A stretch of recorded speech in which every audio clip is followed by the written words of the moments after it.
meter di res area Tol Semarang Solo, tepatnya di kilometer 429 longsor dan menimpa sebuah SPBU. Longsor disebabkan adanya aliran air dari atas tebing sehingga membuat kontur tanah tidak stabil. Pemirsa, sebuah kios laundry di Tangerang Selatan, Banten rusak berat akibat mesin uap pengering meledak. Pemilik kios harus menjalani perawatan intensif di rumah sakit karena luka bakar serius. Pemirsa, banyak cara dilakukan pelaku pembunuhan berantai Wawon Erawan alias Aki untuk melabui para korban. Wawon memiliki sejumlah karakter fiktif untuk melabui para korbannya agar mau menggandakan uang.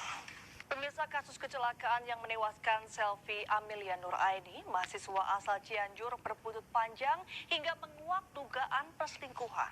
Kasus itu juga menyeret nama seorang perwira menengah Polda Metro Jaya, Kompol D, yang diduga telah melakukan perselingkuhan dengan seorang wanita berinisial N.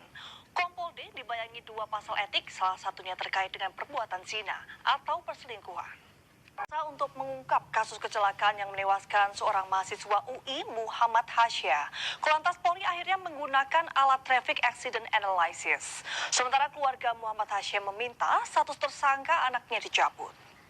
2 warga Aceh Selatan diterkam harimau Sumatera saat melakukan aktivitas di dalam hutan pegunungan Sampali, Kluwet Tengah.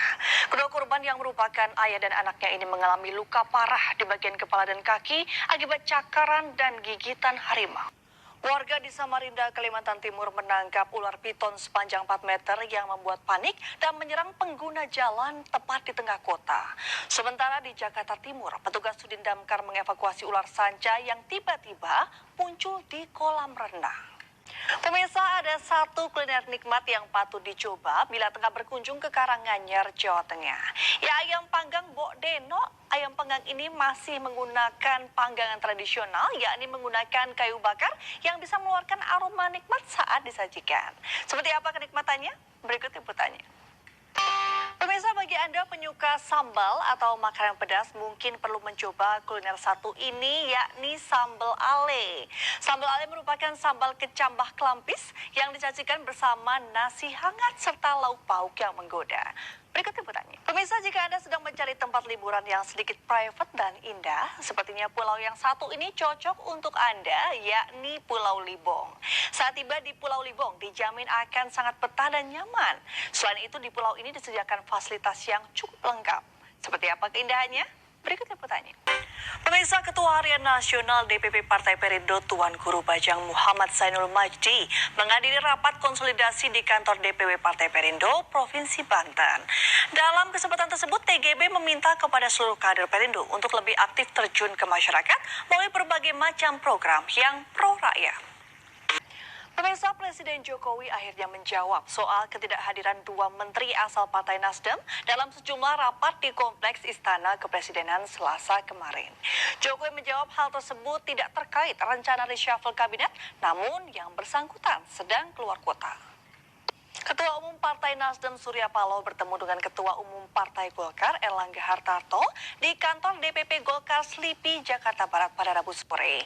Surya menjelaskan alasannya mengapa lebih memilih bertemu Golkar ketimbang bakal mitra koalisinya seperti PKS dan Partai Demokrat.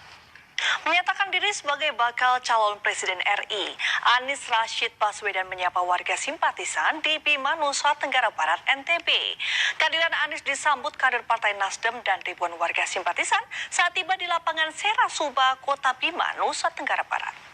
Sementara Partai Demokrat meyakini Agus Harimurti Yudhoyono yang akan mendampingi Anies Baswedan untuk maju dalam Pilpres 2024. Namun Demokrat tetap menyerahkan pilihan cawapres kepada Anies Baswedan. Ya, setelah bergabung dengan Partai Golkar, tugas baru di kepartaian dijalani Ridwan Kamil. Arah politik pribadi kini harus ditekan untuk fokus memenangkan Partai Golkar sesuai jabatannya sebagai Wakil Ketua Umum bidang penggalangan pemilih. Meski demikian, Ridwan Kamil tak menampik akan maju di Pilgub Jabar atau sebagai Gubernur DKI Jakarta. Pemirsa, Indonesia menambah perolehan medali di ajang kejuaraan menembak internasional ISSF World Cup 2023. Tim penembak Indonesia meraih medali perunggu di nomor beregu putri 10 meter air pistol setelah unggul telak atas tim putri Kazakhstan. Bursa transfer pemain musim dingin 2023 Liga Eropa resmi ditutup. The Blues Chelsea menjadi tim paling barbar di bursa transfer dengan membeli 7 pemain plus 1 pinjaman senilai 5,3 triliun rupiah. Pemirsa, informasi tadi sekaligus mengakhiri perjumpaan kita hari ini.